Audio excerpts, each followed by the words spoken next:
dari Pangeran Diponegoro. Bagaimana beliau mau keluar dari istana Ngayogyakarta Hadiningrat, memilih berjuang di tengah-tengah hutan, menyepi di Goa Selarong, menyusun taktik mengusir Belanda, menyusun taktik mengusir penjajah. Kemudian banyak dari para pengikut-pengikut, pendamping-pendamping Pangeran Diponegoro yang berjuang, yang mereka dicatat, namun juga banyak dari mereka yang tidak dicatat. Lalu tiba-tiba dari para tokoh-tokoh yang tidak dicatat, yang makamnya jelas berkeramat karena dulunya adalah pendamping Pangeran Diponegoro, akhirnya namanya hari ini tiba-tiba bukan lagi seperti nama yang dikenal masyarakat, yang biasanya dikenal Mbah Jati, sekarang jadi banyak pindah jadi Binyah ya. Makam-makam di daerah-daerah, di Semarang ada makam seorang pahlawan yang diatribusikan sebagai pahlawan dari Ngayogyakarta Hadiningrat. Namanya nama pejuang, makamnya ada di Pleret, Yogyakarta. Namanya KRT Sumodiningrat, tapi hari ini makamnya bisa pindah sendiri ke Semarang. Bu,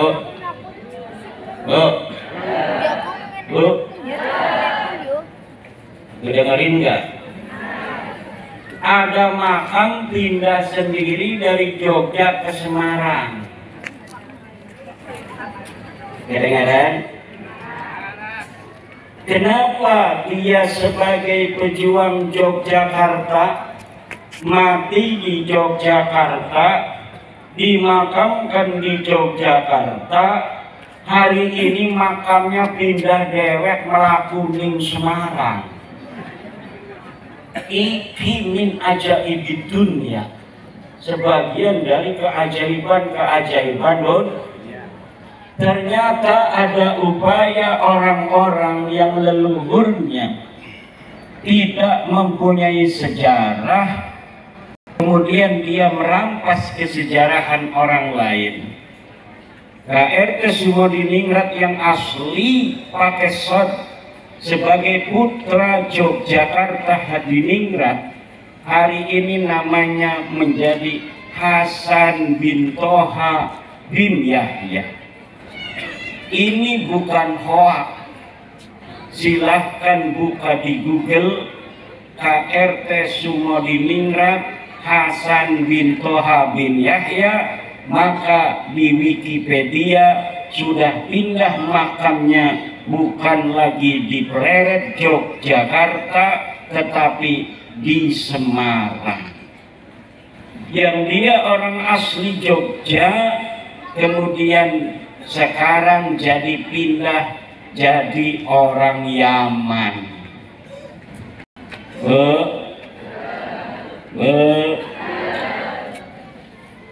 Nanti Kiai Raden Soleh Solehan, kalau hari ini anak cucunya nggak mau ngekholin, nggak mau ditulis juga sejarahnya, silsilahnya ke atas sampai Wali Songo, Sunan Prapen, Sunan Giri, itu nanti bisa jadi bin Yahya juga.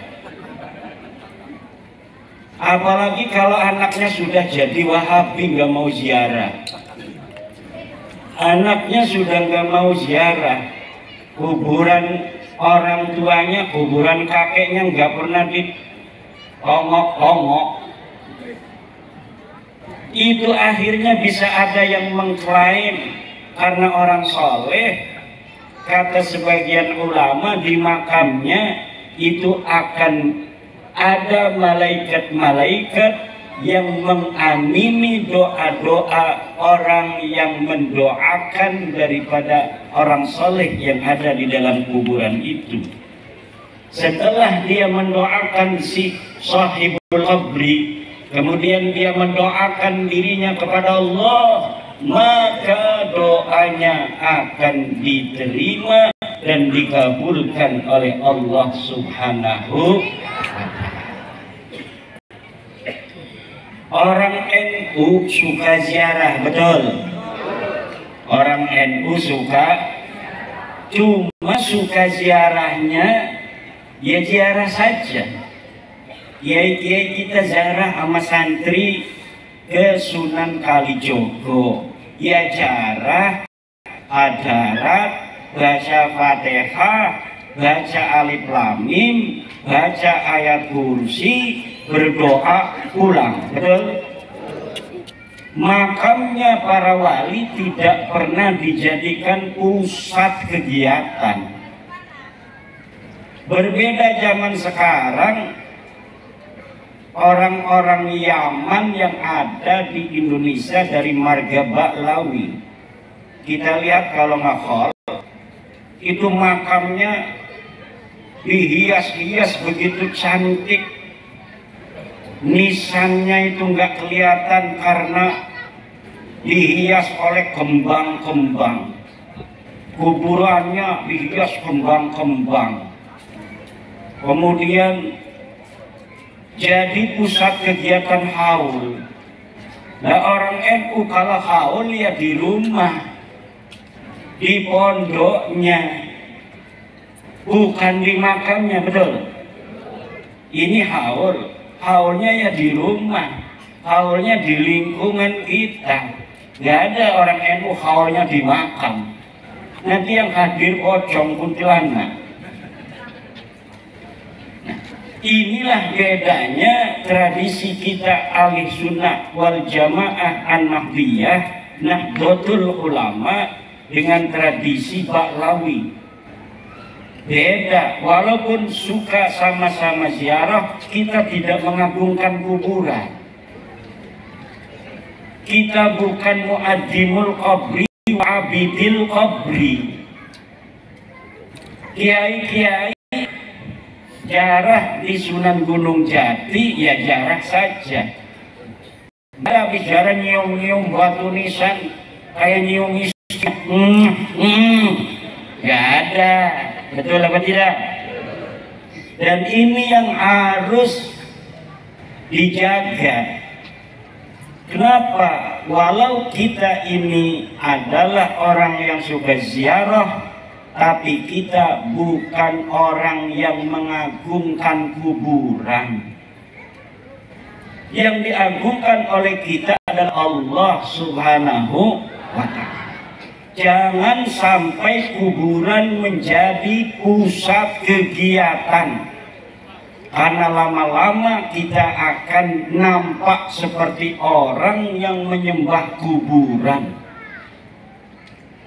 Kita mendoakan orang-orang yang sudah tiada dari keluarga kita. Kita mendoakan orang-orang yang berjasa pada masa lalu dalam menyebarkan agama Islam. Jangan sampai putus hubungan kita walaupun dia sudah tiada. Tapi bukan berarti kita harus nampak seperti orang yang menjadikan kuburan sebagai Ka'bah. Ka'bah kita ada di Mekah, Raudhah kita ada di Madinah. Hari ini kita lihat ada orang-orang yang menciptakan Raudhah baru. Kita lihat kemarin seorang Habib yang ada di Solo, tetangganya Ki Ukit. Dia jarah ke Tarim, ini kuburan Pak Muqaddam, ini kuburannya Habib siapa? itu katanya antara kuburan ini dan kuburan itu raudhatun min riyadil jannah. Itu tasabuh dengan ucapan Rasul, antara mimbarku dengan makamku adalah raudhatun min riyadil